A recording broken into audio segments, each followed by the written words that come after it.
Assalamualaikum warahmatullahi wabarakatuh. Alhamdulillahirabbil alamin. Assalatu wassalamu ala asrafil anbiya'i wal mursalin wa ala alihi wa sahbihi ajmain, amma ba'd. Perkenalkan, nama saya Rahil, Prodi Pendidikan Agama Islam semester 4A. Di sini saya akan membuat video guna untuk memenuhi tugas mata kuliah Filsafat Pendidikan Islam dengan dosen pengampu Bapak Amiruddin, SPDI, MPDI. Baiklah, di sini saya akan mempresentasikan beberapa materi tentang hakikat kurikulum dalam perspektif Islam dengan pokok-pokok bahasan. Yang pertama yaitu hakikat kurikulum. Secara etimologi, kurikulum berasal dari bahasa Yunani, yaitu kurir yang artinya pelari dan kurir yang berarti jarak yang ditempuh oleh pelari. Berdasarkan pengertian ini, dalam konteks dengan dunia pendidikan, memberikan berbagai pengertian. Sebagai circle of instruction, yaitu suatu lingkaran pengajaran di mana guru dan suasana hati terlibat di dalamnya. Dalam bahasa Arab, kata kurikulum biasa diungkapkan dengan manhaj, yang berarti jalan yang terang yang dilalui oleh manusia pada berbagai jalan kehidupan. Kurikulum adalah perangkat mata pelajaran dan program yang diberikan oleh suatu lembaga penyelenggara pendidikan yang berisi rancangan pelajaran yang akan diberikan kepada peserta pelajaran dalam suatu periode jenjang pelajaran. Hakikat kurikulum adalah acuan sebuah lembaga untuk membentuk citra dan aturan sekolah untuk mewujudkan cita-cita dan tujuan yang telah dirancang. Hakikat kurikulum adalah suatu program yang direncanakan dan dilaksanakan untuk mencapai sejumlah tujuan pendidikan tertentu. Kurikulum pada dasarnya ditunjukkan untuk mengutarakan atau mengantarkan anak didik pada tingkatan pendidikan, perilaku intelektual yang diharapkan membawa beberapa anggota masyarakat yang berguna bagi masyarakat. Yang kedua yaitu pengertian dan fungsi kurikulum. Fungsi kurikulum secara luas adalah dalam rangka untuk mencapai tujuan pendidikan. Kurikulum merupakan alat atau usaha untuk mencapai tujuan pendidikan tersebut. Tujuan pendidikan tersebut diantaranya adalah tujuan nasional atau pendidikan nasional. Yang kedua, tujuan institusional, yaitu lembaga atau institut. Yang ketiga, tujuan kurikuler atau bidang studi.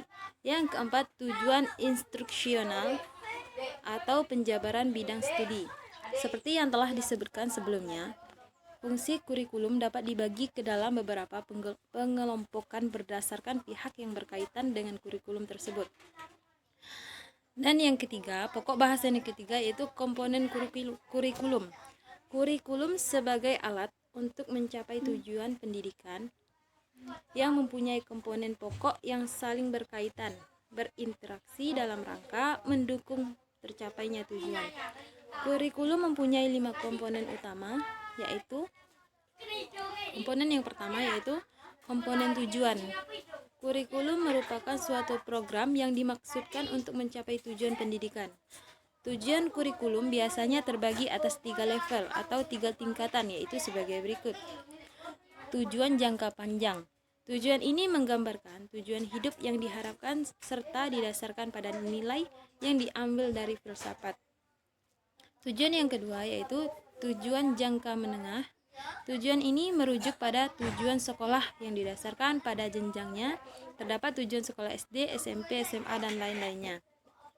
Tujuan yang ketiga yaitu tujuan jangka pendek. Tujuan ini dikhususkan dicapai pada pembelajaran di kelas. Misalnya, siswa mengerjakan perkalian dengan betul, siswa dapat mempraktekkan sholat, dan sebagainya. Dalam sebuah kurikulum, lembaga pendidikan terdapat 2 tujuan, yaitu tujuan yang dicapai secara keseluruhan mata pelajaran atau bidang studi. Dan yang kedua yaitu tujuan yang ingin dicapai oleh setiap bidang studi. Yang kedua, komponen isi materi. Isi program kurikulum adalah segala sesuatu yang diberikan kepada anak didik dalam kegiatan belajar mengajar dalam rangka mencapai tujuan. Isi kurikulum meliputi jenis-jenis bidang studi yang diajarkan dan isi program tiap-tiap bidang studi tersebut. Bidang-bidang Studi tersebut disesuaikan dengan jenis, jenjang, maupun jalur pendidikan yang ada. Dan yang ketiga, komponen media. Sarana prasarana. Media merupakan sarana prasarana dalam pengajaran. Media merupakan perantara untuk menjabarkan isi kurikulum agar lebih mudah dipahami oleh peserta didik. Oleh karena itu, pemanfaatan dan pemakaian media dalam pengajaran secara tepat terhadap pokok bahasan yang disajikan pada peserta didik akan mempermudah peserta didik dalam menanggapi, memahami sajian guru dalam pengajaran. Dan komponen yang keempat, komponen strategi dalam pembelajaran. Strategi menunjuk pada pendekatan dan metode serta peralatan mengajar yang digunakan dalam pengajaran. Pembicaraan strategi pengajaran tergambar dari cara yang ditempuh dalam melaksanakan pengajaran, mengadakan penilaian, pelaksanaan bimbingan, dan mengatur kegiatan, baik secara umum, berlaku, maupun yang bersifat khusus dan pengajaran. Dan komponen yang kelima yaitu komponen belajar mengajar. Komponen ini sangat penting dalam sistem pembelajaran sebab diharapkan melalui proses belajar mengajar akan terjadinya perubahan. Pokok bahasan yang keempat yaitu asas-asas dan ciri-ciri kurikulum pendidikan Islam. Asas pendidikan Islam adalah asas perkembangan dan pertumbuhan dalam kehidupan yang berkeseimbangan antara kehidupan duniawiyah dan ukhrawiyah, jasmaniah dan rohaniah, atau antara kehidupan material dan mental spiritual. Asas-asas yang lain dalam pelaksanaan operasional seperti asas adil dan merata, asas menyeluruh, dan asas integralitas adalah juga dijadikan pegangan dalam pendidikan praktis sesuai pandangan teoritis yang dipegangi. Asas-asas pokok pendidikan.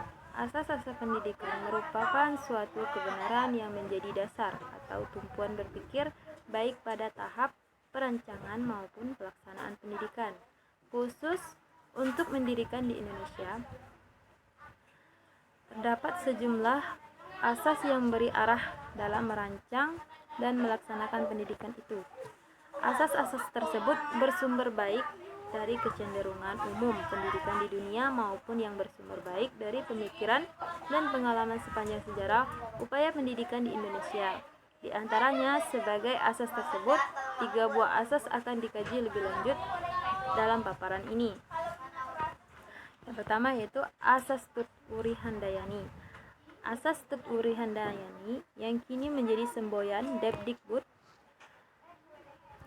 yakni Tut-Uri Handayani merupakan inti dari sistem Among dari perguruan itu. Asas maupun semboyan Tut-Uri Handayani yang dikumandangkan oleh Ki Hajar Dewantara itu mendapat tanggapan positif dari Dr. Andes RMP Sustrakartono, yaitu filsafat dan ahli bahasa, yakni ketiga semboyan tersebut telah menyatu menjadi satu kesatuan asas, yakni yang pertama, ing rasa sungtulada, yang artinya jika di depan menjadi contoh, dan asas yang kedua, ing media mangun karsa, yang artinya jika di tengah-tengah membangkitkan kehendak hasrat adalah motivasi. Yang ketiga, Tut-Uri Handayani, yang artinya jika di belakang mengikuti dengan asas. Ketiga semboyan tersebut sudah menjadi satu kesatuan asas. Terus yang selanjutnya, ciri-ciri kurikulum pendidikan Islam. Di antara ciri-ciri umum kurikulum pada pendidikan Islam antara lain yaitu menonjolkan tujuan agama dan akhlak pada berbagai tujuannya, dan kandungan-kandungan metode-metode, alat-alat, dan tekniknya bercorak agama.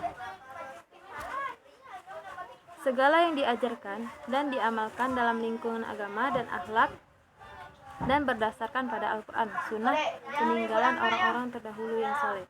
Yang kedua, meluasnya perhatian dan menyeluruhnya kandungan-kandungannya. Kurikulum yang memperhatikan pengembangan dan bimbingan terhadap segala aspek pribadi pelajar dari segi intelektual, psikologi, sosial, dan spiritual.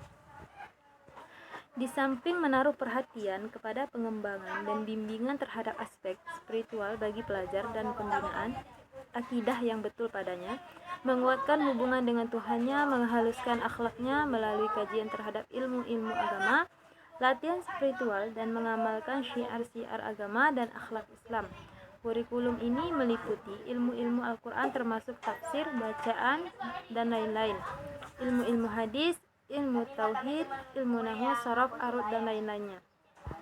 Yang ketiga, ciri-ciri keseimbangan yang relatif di antara kandungan-kandungan kurikulum dari ilmu-ilmu dan seni atau kemestian-kemestian pengalaman-pengalaman dan kegiatan-kegiatan pengajaran yang bermacam-macam. Kurikulum pendidikan Islam, sebagaimana ia terkenal dengan menyeluruhnya perhatian dan kandungannya, juga menaruh perhatian untuk mencapai perkembangan yang menyeluruh, lengkap, melengkapi, dan mengimbangi antara orang dan masyarakat. Yang keempat yaitu kecenderungan pada seni halus. Aktivitas pendidikan jasmani, latihan militer, pengetahuan teknik, latihan kejujuran bahasa asing sekalipun atas dasar perseorangan, dan juga bagi mereka yang memiliki kesediaan dan bakat bagi perkara-perkara ini dan mempunyai keinginan untuk mempelajari dan melatih diri dalam perkara itu. Yang kelima, yaitu berkaitan antara kurikulum dalam pendidikan Islam dan kesediaan pelajar-pelajar dan minat, kemampuan, kebutuhan, dan perbedaan-perbedaan perseorangan di antara mereka. Baiklah, mungkin hanya ini yang dapat saya sampaikan. Lebih dan kurangnya saya mohon maaf. Saya akhiri. Wassalamualaikum warahmatullahi wabarakatuh.